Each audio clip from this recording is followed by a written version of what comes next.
Hey folks, Mike and McGee here. What you see behind me is a wild hog. It's hanging on this tractor right here. Pete Gunther, the same one that does the sorghum molasses here in Muddy Pond, texted me last night and said, would I like to have it? And I said, I sure would. So here's what we're gonna do.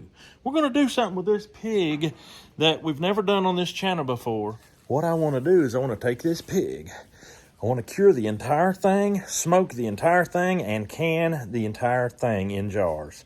Let's do it. This is the next day. Now, we were planning on planting potatoes today and doing the meat tomorrow. You can't plant potatoes in the rain, or at least it's not a good idea. So the pig got jumped ahead. That was plan B. Now, I will show you what we're dealing with here. Beautiful hindquarters. The plan is to can the entire pig. You might be wondering how in the world you're going to accomplish that. Here's how we're going to do it. I'm going to can the big muscle meats. I'm gonna can them salt cured and smoked, cubed up in the jars. The rest of it, you know, there's parts of these that don't really cube up too nicely. We're gonna make sausage out of that, and we're also gonna teach you how to can sausage. There's different ways to can sausage, we'll get into that. But for now, it's time to get these big muscles into the salt. All right, we're a ice chest salting people right now. We've got all kinds of salt in here where we've done different projects. So salt is not a shortage at this point. So what I'm gonna do, I'm gonna use this like that. I kind of forgot something important. I want to cut these shanks off so I can make sausage with them. I don't need to be curing them shanks like that. It don't hurt to cure shanks, but I want to make sausage with them.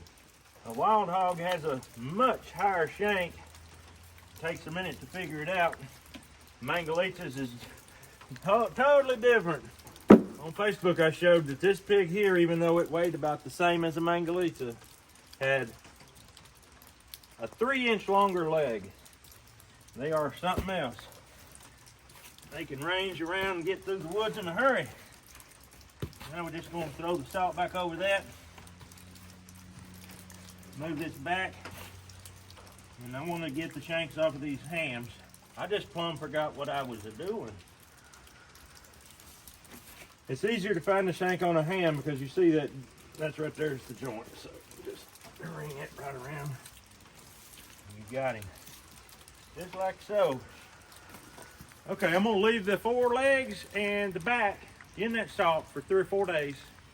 And we'll start at this point, start cutting up our sausage. All right, I'm starting to get a little warm here, even though it is a cool day. I'm gonna take this off and I'm gonna put y'all on a time lapse because there's quite a bit of little meat to cut up there. And I've moved the camera over out of the rain, so we should be good. There's a little bit of salt on some of that where I screwed up. But as you know, sausage is a salty meat anyway, so it's not gonna hurt nothing. I could wash it off if it was the end of the world, but why would I do that? I'm just gonna come in here and remove these shank muscles. The shank, by the way, is great. You can slow cook that shank and make a stew or a soup or something. And there's nothing wrong with it. Matter of fact, it's really good. I've done it myself. But today, we're making sausage. Oh, the rose will always bloom. It only takes time. Whenever it's God's will, and not just when it's mine. In faith I trust in Him, for I have been reborn. He takes care of all. There's a rose among the thorns. All right, it's time to make sausage. You see the fat, we got the meat, it's rolling. Frank, what are you poking your belly out for? We're just doing exercise. Exercise, my bunions. Come on in and help make sausage. No, I'm going bye-bye. Oh, you're mean. Going bye-bye, Gomer. Mean man. Bye-bye, bye-bye, bye. Wild pig don't have much fat, so we're going to use Mangalita fat, which We use that all the time anyway, whether it's a deer or whether it's a wild pig. Doesn't seem to matter. Frank, why you don't want to stay and help? First one I got to get there before them people get there. Whee! Like I told Cindy, you won't go in the house and do that unless I'm not Huh. Now, Caleb, why are you got your hair slicked up first? He slicked his hair up, son. I was hoping you might notice that. Why? When did you do that first? It's gonna be. He look like it could be like outside. He's Joe Cool, son. He's Joe Cool. It could be like outside. All right, as you know, we have made a gazillion sausage recipes, sausage videos. I'm not going to take a lot of time on this one right here because this particular video is about the canning, not the making of the sausage. We just want to can this entire pig, and with those ribs and different things, the best thing to do is sausage. So we're going to go with just a simple Legs brand sausage seasoning. We're just going to grind it and get it all made up, and then we're going to start canning it. But we're going to cook it first, so we'll get into that right away.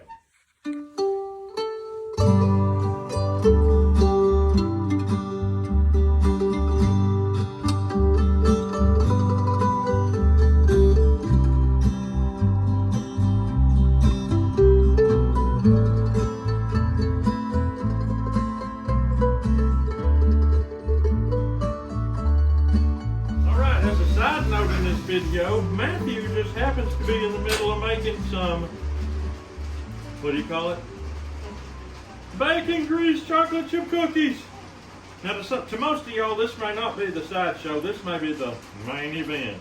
So in this recipe, what you got in here? Honey? Molasses. Okay, sorghum molasses, how much? Just pour some in. He did it like me. So it takes a cup of white sugar, a cup of brown sugar. They're substituting that stuff with this other stuff. But anyway, 2 cups of flour, an egg, bacon grease,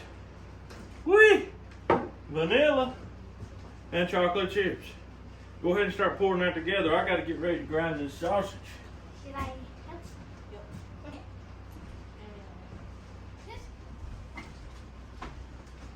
I'm going to just dump this out here. We're going to grind her back through on a small plate. I know. Yeah. Thank you, son. Lay it on it. In all the billions of videos on YouTube, I challenge you to find another video where a kid is making bacon grease chocolate chip cookies while his daddy's making wild hog sausage in the same frame. I challenge you. That's why you come here, because we're unique.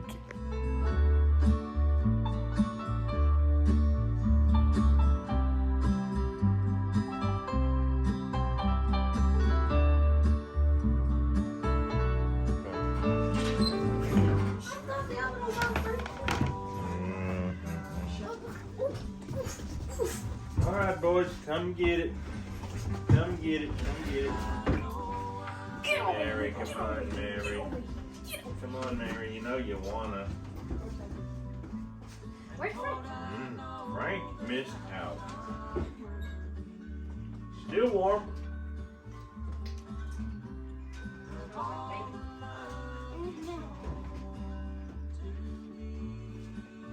Matt, you done a great job. Hey, tastes like delicious.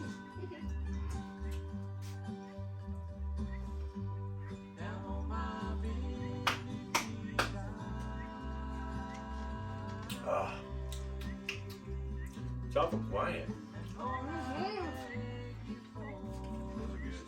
Really good. I guess we're gonna save one for Mom, huh? Yeah. Hey! Well, that was just a sideshow. I'm gonna go back. That was just a sideshow. Now we gotta get back to the canning. We're gonna get this sausage canning. I guess we're not gonna can all of it after all. We had to have some lunch. Yep, it's really good. If you never ate a sausage sandwich, folks, you just never lived. The sausage sandwich, especially fresh made sausage, is one of the best things on earth. Hot off the skillet. Hot off the skillet. Is it good? Mm-hmm. Especially with the bread. Especially with the bread. that Mom made. It's hard to have a sandwich It was without Mama bread. Mary that made the bread. Who made the bread, Mary? Mom did. Mom made the bread. Let's take a look at that bread. That's jalapeno cheddar bread. Alright, we're ready to get the canning process started. We've still got quite a bit of sausage left here. What we're going to do, we're going to brown it. Now you want to brown it really good. You don't want to leave it a little bit pink, not just because it's wild pig and could have some creepy crawlies in there that you don't want to eat, but also, even if you're doing this with tame pork, you got to have it well done, or the raw meat or the meat that's not cooked plumb through will cause your jars to unseal. It's got to be cooked well. I believe that's probably good for these skillets. I'll probably have to do this 2 or 3 times. Let's do it. Just want to cut it into chunks just like you would if you were browning it for taco meat or just whatever. When we made this, we put a lot of more fat in it than what you would normally put, and that is because when we can these things, we're going to do it in a way where we don't have to put it in a canner, hot water bath, nothing. And the grease is the key for that. All right, we've got it cooked. The first pan anyway. I've got my funnel, I've got my clean jars, my lids are hot, my rings are here. You'll see what all this is for here directly. So I'm going to just go ahead and fill this up with the greasy meat. If you're allergic to grease, you're just out of luck because grease is the name of the game. All right, right now we've got the grease halfway up the jar. Now it's important to move on with this. Don't waste no time. I'm going to take a little vinegar. I'm going to wipe this down, make sure there's no grease. It's going to cause this to lose its seal. Get my handy dandy magnet, pull out my lid, settle it right down on there. Give me a ring. I'm going to have to use this to hold this with because this is hot. Now you want to tighten this down pretty good. This isn't like canning with pressure. Tighten her down very good. Take your jar, turn it upside down, just like that right there. And that's still boiling hot. All right, I brought them out here and set them out here because I knew it's cooler, cool them down a lot quicker. Let's just see if we got it sealed. They're not, the grease hasn't set up. Now I see some of these, it's turning a little wider, but completely sealed, completely sealed. We got 8 jars, every one of them perfectly sealed.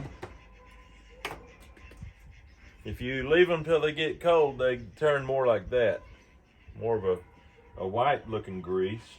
You might wonder, what can you do with that kind of a sausage that's just browned? Can you imagine how good that would be in a flour tortilla with scrambled eggs, a little jalapeno, a little sour cream, maybe some grated cheddar cheese? All right, I'm gonna jump out here in the smokehouse and get some for canning. My tree is leaning more than ever. Not too excited about that, so in that regard, that's one reason I need to hurry and get this done. There's really no rush. The meat's cured, the meat's smoked. It's not gonna go bad. It can hang there for months. Canning is by far the best way to preserve it. I know it's not gonna mold. I know that when I get ready to eat it, it's already cooked. Any problems with the wild hog? No problem at that point. I could take it out and eat it cold if I wanted, but it's just convenient. So I'm gonna get in here and get out before I get hammered by this tree. I suspect it's gonna happen soon because look how the roots coming up here on this poplar. Yeah, let's get it.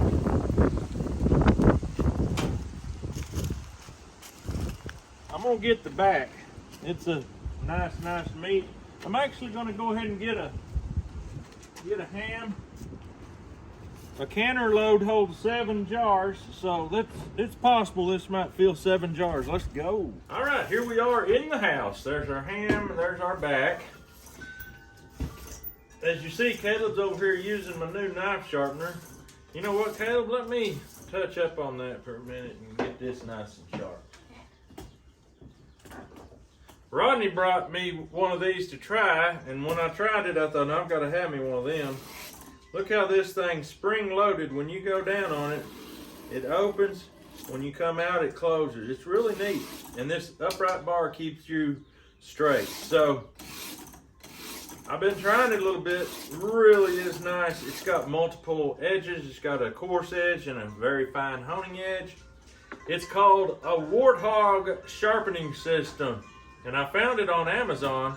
And if you want you one, all you got to do is drop down in the description of this video, and I'll have one there for you. But it sharpens up very quickly. And if you want to hone it on down even more, the back side, you just flip these around. It's very easy.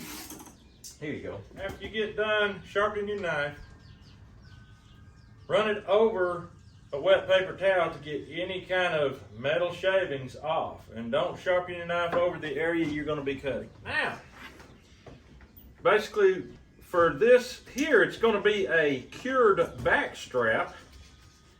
It's going to taste exactly like a smoked ham. And we're just going to remove it from the spine real quick. And then all you got to do is dice it up and it's done. All right, here's the loin off this dude. Basically, I don't want to leave you with a wrong impression. When you do this, you have to fillet off that silver skin right there, even though it looks pretty and smoked.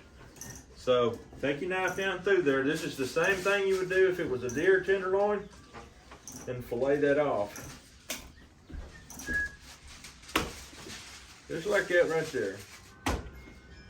Okay, once you get that done, you've got it clean. It's ready to go. So we like our meat to be cubed up. In this situation, this is not a fresh meat. This is a cured meat. So it's going to be a little bit more on the dense side. So we're not going to go 1-inch cubes like you would in a stew meat. We're going to go more like 3/4. And so first of all, I cut my strips 3/4, and then I can pile a few of them up in order to save time and just go like that and make a bunch at one time.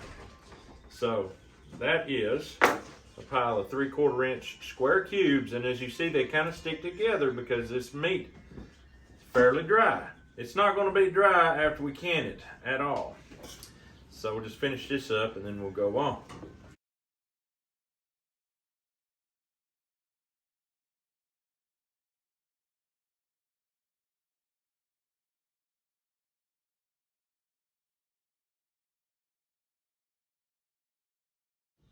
Now on the back side, you've got these tenderloins. They come right off this area here.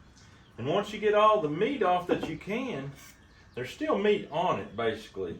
And you can cut down through here, here, here. And it don't really like to come apart. But with a little persuasion, you can do this right here. What you're left with is meaty, smoky, salty bones that you won't believe will add flavor to your pinto beans.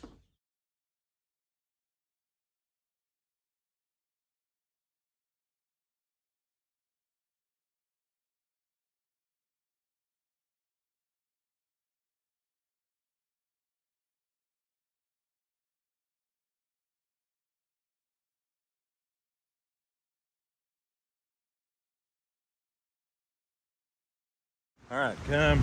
Y'all stay out the mud. I think the time has arrived, folks. It's getting pretty rowdy. I'm gonna evacuate my meat out of there real quick. David, you stand right here with it because I don't want you under there because I'll run you over to get out and die.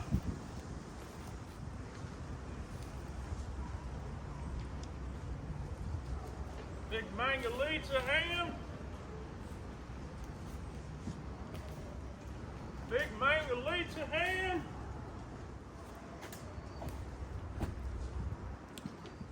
Bacon. Gotta fit that down there. Wild pork shoulder. Bacon.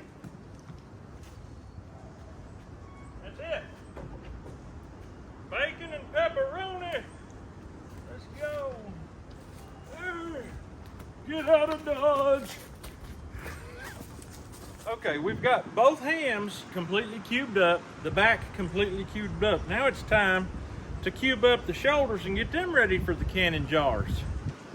I've just got one problem. I happen to believe this is going to fall very shortly, and I'd like to get that on camera. So, you've already seen me cut up all that other meat. Why would you want to watch me cut up these old shoulders while this thing is in jeopardy? I'm gonna leave you out here watching that. No, I'm not. I'm gonna leave the camera out here watching that because I got plenty of storage space. Let's face it, you all been wanting to see it happen. All right, folks, as you can see, here's my diced meat. I'm gonna take it and I'm gonna drop it right in the jar. It don't have to be done anything special too. This meat's already salty. We're not gonna salt this. All we're gonna do is pop it in these jars, and we've got a special sugar water that we're going to add to it. Now these squares have lost a lot of moisture through the curing process, and so if we don't pack them down at all, they're just going to stand up. There's going to be too much air in there. We don't want them packed completely tight, but we do want that water, that sugar water, to be able to get around those cubes. And as it cooks, that's going to take place. Now here we go, right here. You can see plenty of air down in there. So we're just going to keep that up. I'm not sure if this is going to fill all 7 jars. This is everything except for one shoulder that I still have to cut up. But a canner holds 7 jars only, so there wasn't any sense in cutting more if I didn't have the room in the canner. All right, this is the last of it, and it exactly was the right amount. My wife took a pretty good little bit and made our lunch. She made potato soup with carrots and this ham and other stuff. I don't know what all was in there. Very delicious. That's basically what the end result of this is going to be anyway. So now what you do, no, it's not time for vinegar yet. It's time for sugar water. So for sugar water, I'm just going to dip in and get this. Now, this is a unrefined sugar that she gets, and she mixed some sorghum molasses in there. Interestingly enough, the sorghum molasses also came from Pete Gunther. He's the one that gave me this pig. If you'd like to see how sorghum molasses is made, I've got a video of them making it over there in Muddy Pond, and wow, it's fun. So I'm just going to basically fill all these up, and then I'm going to take a spoon and I'm going to push the handle down in and open up any air pockets, because we want it filled up right on down in there. All right, here's our spoon handle. We're just going to press it in against the jar, and you see it go on down. Look at that. Air bubbles just coming right up. We're going to do it again. More air bubbles. Again. You can go right down through the middle if you want. That actually would open you up a little pocket. And then we're going to pour some more in, just like that. Beautiful. I'm going to do that with the rest of these, and we will get into the next step. All right, they're all filled. All the air bubbles are out. All the moisture is in, the sugar water. At this point, we are going to clean our edges of our jars because we want them to seal. We don't want them to not seal. So go around them, each one, all the way around. It don't hurt to even go around twice and get them clean. Ignore the loud noises you hear outside because it's getting a little wild out there. Just a little heads up, if you want to see adventure, you want to watch tomorrow's video because it went down. It all went down today. Big Bertha's down. Hate to blow the secret, but you don't want to miss tomorrow's video. These are our lids. They are in warm, if not hot water. Got them right off the stove. We're going to come in here like this. We're going to lay them Berthas on top of every one of these, just like that. Once you get that done, you're going to take your rings that you've got handy, and you're going to put the squeeze on them, just like that.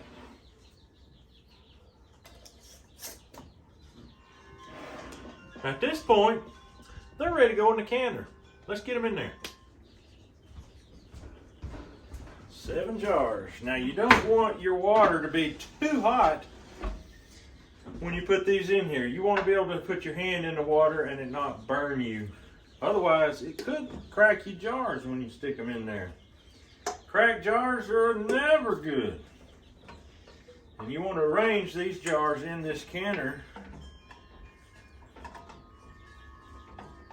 where they all fit. Just like that. Now they say they're not supposed to touch. Touching is an unavoidable detail. Here's the lid.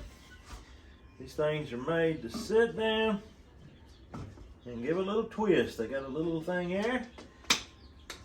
And then here we go. We're going to screw this thing down. You want to look, make sure that the thing is pretty even all the way around. We're not even on this side, and we're plumb down on this side, so I'm going to loosen this back up. There, you see that? That just popped right, just right now. Now it's sitting perfect. Now, I'm going to put it right over the heat. This is a wood stove. I'm fixing to put some wood in here. Matter of fact, I'm going to do it right now. And this thing will be ready to rumble.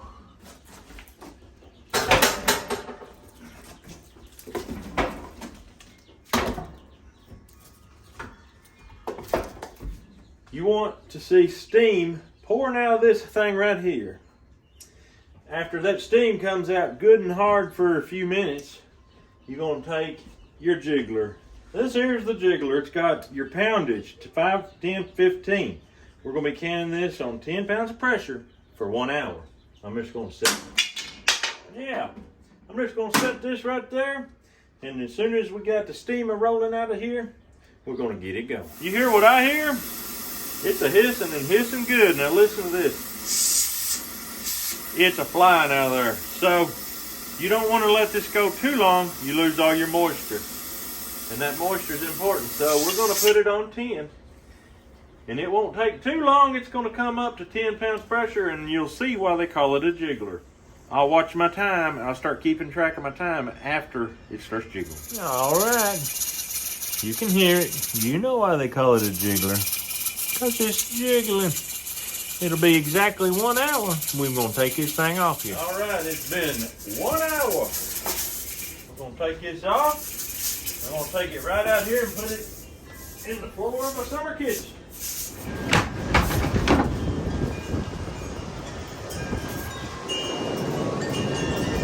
Man, that wind is unreal right now.